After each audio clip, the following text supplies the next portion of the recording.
Hello, welcome back to our channel. ఈరోజు మన recipe వచ్చేసి ఎగ్లెస్ కేక్. ఇది నేను న్యూ ఇయర్ స్పెషల్గా అయితే చేస్తున్నానండి. చాలా అంటే చాలా స్పంజీగా వస్తుంది. బేసిక్ కేక్ నుంచి లాస్ట్ బేకరీ స్టైల్ డిజైన్ వరకు ఈ వీడియోలో అయితే నేను మీకు చూపిస్తున్నాను. ఇక్కడ నేను టూటీ ఫ్రూటీ వాడి అయితే చూపిస్తున్నానండి. చాలా ఈజీగా ఉంటుంది. ఎక్కడ స్కిప్ చేయకుండా అయితే వీడియో లాస్ట్ వరకు అయితే చూసేసేయండి.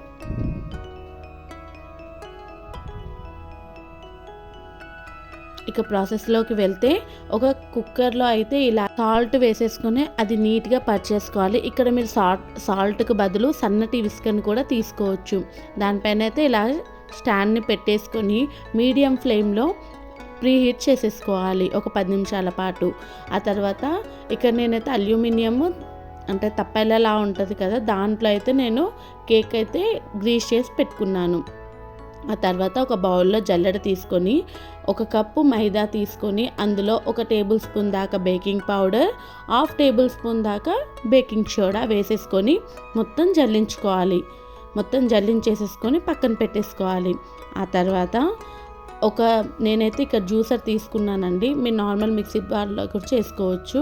అందులో ఒక 4 టేబుల్ స్పూన్ల షుగర్, ఒక 3/4 కప్పు దాకా ఆయిల్, ఆ తర్వాత 1/2 కప్పు దాకా పాలు వేసేసుకొని మంచి క్రీమీ టెక్స్చర్ వచ్చేంత వరకు దాన్ని మిక్స్ చేసుకోవాలి. ఇలా క్రీమీ టెక్స్చర్ వచ్చిన తర్వాత ఇందాక మనము జల్లించి పెట్టుకున్న పిండిలో ఈ టెక్స్చర్ అంతా కూడా వేసేసుకొని ఆ తర్వాత 1/2 కప్ కండెన్స్డ్ మిల్క్ వేసుకోవాలండి.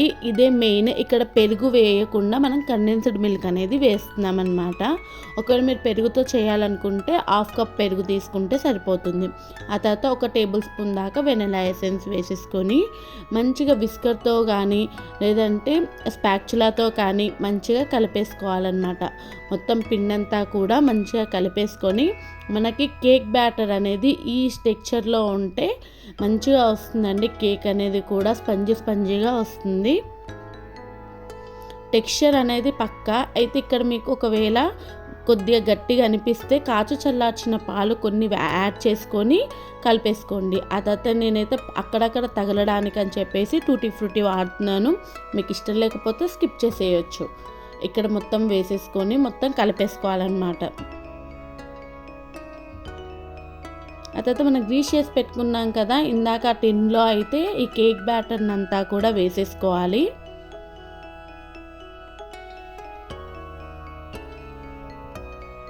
వేసేసుకున్న తర్వాత ఇలా అయితే కిందికి ఒక 2 టైమ్స్ అయితే ఇలా ట్యాప్ చేసేసుకోండి.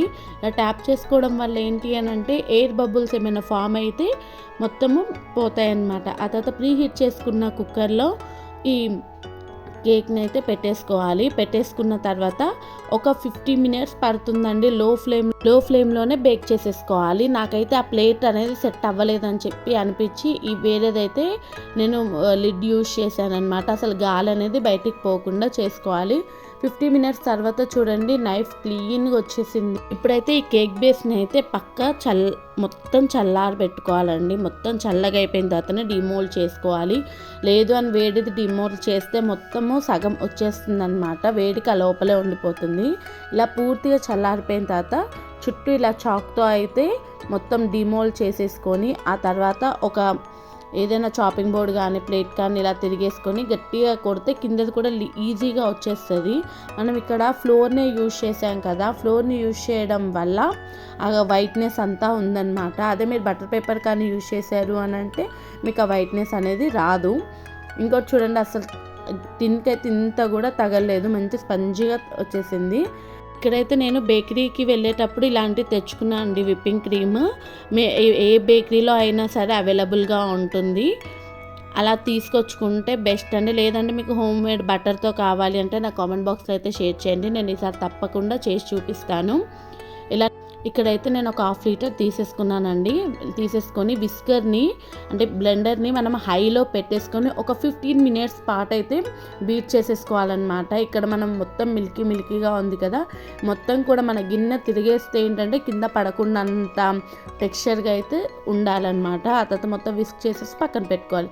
ఆ తర్వాత నేను ఇక్కడ కేక్ని అయితే 3 పార్ట్స్ కింద అయితే డివైడ్ చేస్తున్నాను. మీరు ఇక్కడ చూసారంటే ఎంత స్పంజీగా వచ్చిందో మీకైతే ఈజీగా తెలిసిపోతుంది అనమాట.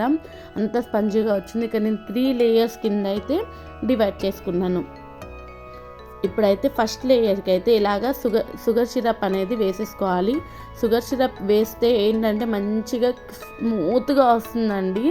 చాలా అంటే చాలా స్మూత్గా వస్తుంది. ఈ షుగర్ సిరప్ కోసం అయితే పెద్ద ఇదేం లేదు. ఒక గ్లాస్ వాటర్లో ఒక 5-6 స్పూన్ల షుగర్ వేసేసుకొని అది కొద్దిగా మరిగించుకున్న తర్వాత అది వేసేసుకోవడం అండి చల్లారిన తర్వాత. ఆ తర్వాత నేనైతే ఒక టాప్ ఇలా మొత్తం విప్పింగ్ క్రీమ్ మొత్తం యాడ్ చేసేసుకొని దాని మీద టూటీ ఫ్రూటీ కూడా వేసేసుకొని నెక్స్ట్ సెకండ్ లేయర్ పెట్టేసుకున్నాం. సేమ్ ప్రాసెస్ అండి. మళ్ళీ షుగర్ సిరప్ వేసేసుకొని ఆ తర్వాత విప్పింగ్ క్రీమ్ని అయితే యాడ్ చేసేసుకోవాలి.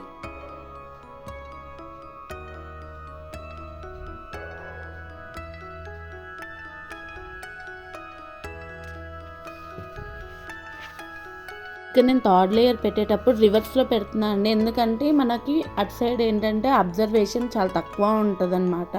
అందుకని ఇటు సైడ్ పెట్టేసి మంచిగా షుగర్ సిరప్ వేసేసుకొని ఆ తర్వాత మళ్ళీ విప్పింగ్ క్రీమ్ అనేది ఈవెన్లీ మొత్తం అయితే ఇలా స్ప్రెడ్ చేసుకుంటున్నాను. మొత్తం కేక్ చుట్టూ కూడా స్ప్రెడ్ చేసేసుకొని నీట్గా అంటే ఎక్కడ కూడా మన కేక్ కనిపించకుండా నీట్గా అయితే ఈ విప్పింగ్ క్రీమ్ని అయితే యాడ్ చేసేసుకోవాలి.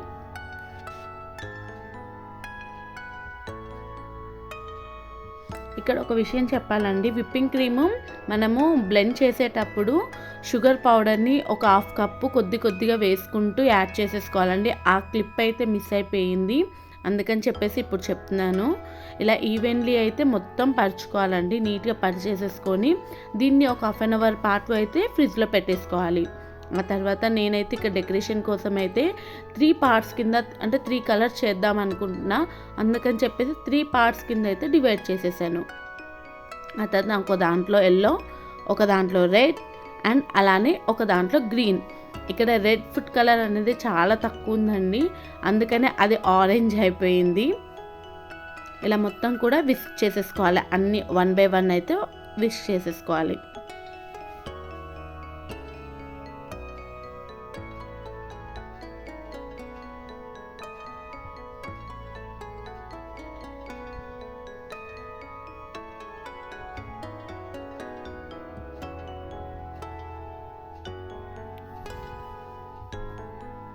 ఇలా 3 అయితే విస్క్ చేసుకున్నాక నేనైతే చిన్న నోజల్ ఉంటుంది కదండి, దాన్ని తీసేసుకొని పైపింగ్ బ్యాగ్లో వేసేసుకొని ఇలా అయితే మంచిగా డెకరేట్ అయితే చేస్తున్నాను అనమాట. ఇక్కడ మీకు ఏ నోజల్ ఇష్టమైతే అది ఎలా ఇష్టమైతే అలా డెకరేషన్ చేసుకోవచ్చు.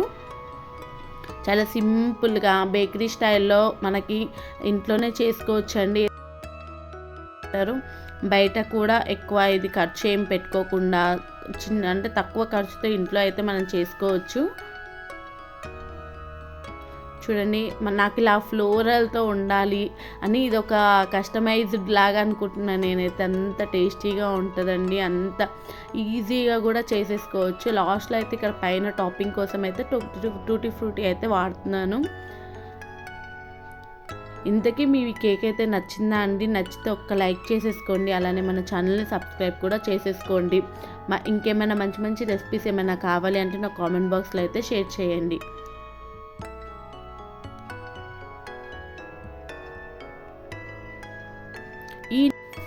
ఈ న్యూ ఇయర్కి అయితే మీరు స్పెషల్గా అయితే ఇలా కేక్ చేసుకొని అయితే సెలబ్రేట్ చేసేసుకోండి. అలానే ఈ న్యూ ఇయర్ మీ కుటుంబ సభ్యులందరికీ కూడా సుఖ సంతోషాలను తెచ్చిపెట్టాలని నేను మనస్ఫూర్తిగా కోరుకుంటున్నాను. అడ్వాన్స్లీ అందరికీ హ్యాపీ న్యూ ఇయర్. ఈ ఇయర్ అయితే మన ఛానల్ అయితే మానిటైజేషన్ కూడా అయిపోవాలని మనస్ఫూర్తిగా అయితే నేను కోరుకుంటున్నానండి.